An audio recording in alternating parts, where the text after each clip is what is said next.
Happy New Year, guys. This is Karen Terradas with Social U, and it's time for What's Up Wednesday, where we come to you live every Wednesday morning at 10 a.m. to talk about social media and digital marketing tips, tricks, and trends.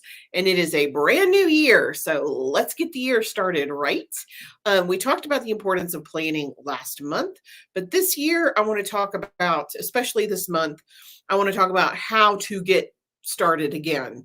Because some of us, you get busy, you stop creating content, and then you have guilt associated with going back to it. And we're going to just throw that out the window. We're going to talk today about setting goals for this year and how to set those goals. Next week, I'm going to show you how to do a self-audit of your digital and social media so that you can, hey, Justina, how are you doing this year? Happy New Year to you. So that we can learn what you need and which direction to go from your audits. Then we're going to talk about how to get started back if there was a lapse. And if you haven't let there be a lapse, we're just going to talk about launching in the new year. And then the last week of this month, we're going to talk about common social media mistakes that are really hurting you that you may not be aware that you're doing. So let's go ahead and get started. Today is all about goals, and really and truly, hey, Anita, how are you? Anita, probably coming to us from California would be my guess this morning, but she might be local. It's so nice to see you guys this morning. Okay, so why do you even need goals? Who cares if you have goals? Your business did okay last year and the year before. What do you need goals this year for? Okay, seriously, they provide focus. Even if you were just a solopreneur and you try to do everything on your own, you need to know you would never get in your car, and I use this example a lot, and wander around in your car. I really hope to find this specific restaurant and just hope that you come across it. You have to know where you want to go and then look up how to get there and then follow that map to get there, because otherwise you would just waste a ton of time, right? It's the same thing. You got to know where you're going to be able to get there. So having goals provides focus for you.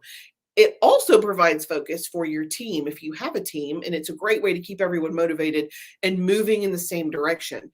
It's very difficult to, these in California, of course. I bet it didn't snow in California like it did here, did it, Anita? It's a great way to keep everybody motivated and moving in the same direction. It's very difficult to, again, to have a goal. Let's say one of your goals this year is to grow your email list, and your entire team works on moving that ahead. That's a great way to stay motivated, get new insights, get new ideas from your team if they know where they're going. It really does help promote teamwork too.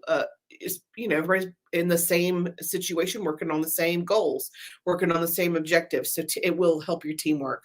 It increases morale, because there's nothing more frustrating to me than not knowing what you want me to do as an employee. That makes me crazy. So I try not to do that to my team too much or too badly. Sorry, guys. But it helps morale for everybody to know what's happening. I don't like surprises. I want to make sure to keep them as informed as possible. And of course, it's the only way to help really measure your success. Did you make your goals? You wanted to hit $100,000 in sales. Did you hit that? No. Okay. How do you do that for next year, or $1 million, or 500, or whatever your goal is? It's how you measure your success. Okay.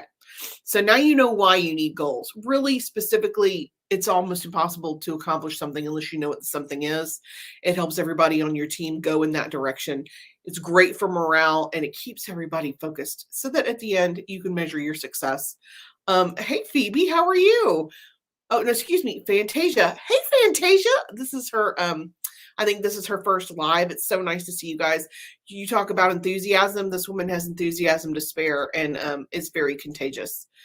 And Anita says, yeah, don't rub that in. It's like 40 degrees here. Nobody wants to hear about your California weather, Anita. God. Okay.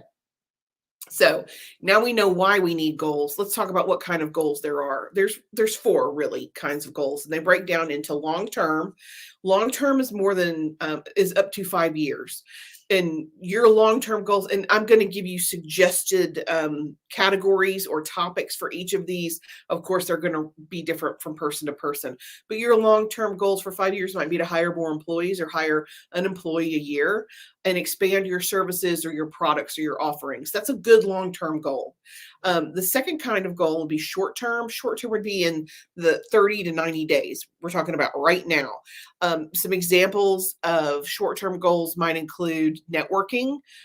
I made that decision last year that I wanted to network more. And then I made the decision that I didn't need to network.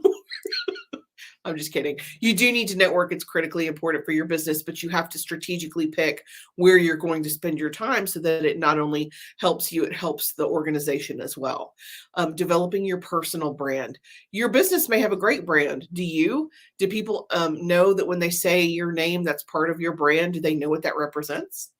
And another short-term goal is getting busy again on social media. And we're going to really talk about that next week, about how to not next week, the week after, about how to really get back in the game. Okay. A third type of goal is financial. Your goals for this year might be to build personal and business credits. A lot of people have personal credit, but they don't have business credit. And I am surprised at how many adult people don't realize, I know you want to, it's my nature to want to zero everything out every month, but you have to let something report in order to maintain any kind of credit. If you don't have a balance, you don't exist. So even if it's a small amount, you have to let it report. And trying to explain this to my son is just impossible. Seriously impossible. He just doesn't want to hear it. Another financial goal might be to create an incentive program. If not for your team, your immediate team, it might be for your vendors. It might be, if we reach this goal the first quarter, everybody gets a 5% bonus, or everybody gets this bonus, or everybody gets $100 if we land this client. Whatever your incentives are, coming up with an incentive program. Again, it's very motivating. It helps morale. It helps your team kind of work together. Okay, so personal, financial, short-term, and long-term are your four kinds of goals. Personal is the last one. I think I don't know a single successful woman in business who doesn't also volunteer her time in the community. One of my favorite people in the world is on, I can't even tell you how many boards. She is amazing. She is on the board of the Women's Network with me. There's just nothing she can't do. And she serves on a bunch of different boards, and she has experience on a bunch of different boards. I've never met a successful woman who wasn't involved in her community. Truly. Another personal goal this year might be to get more organized. A lot of times my business will be running along like clockwork, while my personal life might be a total wreck because I don't have time to deal with it. So getting more organized on the personal side can be super helpful as well. Okay, so now we know about the four kinds of goals. And as you're setting your goals, they're going to look different for everyone, but there's a few things I would really like for you to keep in mind. And ask yourself these questions when you're goal setting. Does this grow my business? That seems like a silly question, but if you want to grow your email list, why? Is it because you want to generate new income? Is it because you want to be able to promote that online course that you have been creating that you're going to launch in May? Why? What are you doing? And does it move your business forward? Not just busy work, but actual accomplishable tasks that help you move forward. Number two, ask yourself, does this increase productivity? If you have to touch a piece of paper more than twice, your productivity goes down. If you have to stop every month on the 1st to send out recurring invoices, your productivity goes down. Automate that stuff where you can to help streamline those processes so that your productivity goes up. Number three, does this reduce expenses? Now, it's not always the objective to reduce expenses, but it does make sense, especially at the beginning of the year, to review those monthly charges, especially if you have a team, like our team might be using multiple versions of the same program, and we can consolidate those things so that I only have to pay one fee, or there's only one fee. So taking a moment to review those monthly fees or those monthly expenses so that you can reduce. Sometimes it's as simple as, hey, my credit card charged me an annual fee, and you call them and say, can you reverse that? And they will. I mean, a lot of times it's that simple. Another question you want to ask yourself when you're setting your goals, does this improve the client experience? Will this, if you're reducing this expense, will it impact your productivity, and does it impact your client experience? you don't want to negatively impact your client experience. It's so much deeper. It's so much easier to go deeper with a single client than try to add a new client. So you want your clients to be happy. You also want your employees to be happy. So you need to ask yourself, does this enhance the employee experience? I love my team and they love me back. They do a great job. Seriously, they're happy to help each other. And I think that comes from not only they respect each other, but there's a respect there, but I am constantly asking, how can we improve? What makes this experience better? What will make you happy in your job? What can I do to help you succeed? That's what you want. If your employees are happy, they will turn around and give that back to you tenfold. Conversely, if they are unhappy, they will give that back to you tenfold also. So kind of bear that in mind when you're making your goals this year. Something else you want to ask yourself, does this promote employee skill development? I'm big on continuing education. I like webinars, blogs, podcasts, books.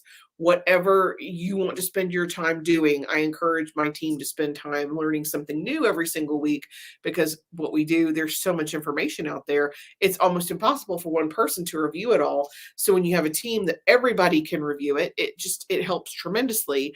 It makes it available. Like if Becky reads a book and she loves it and she can tell us about it, that helps me decide whether that's a good investment of time or not.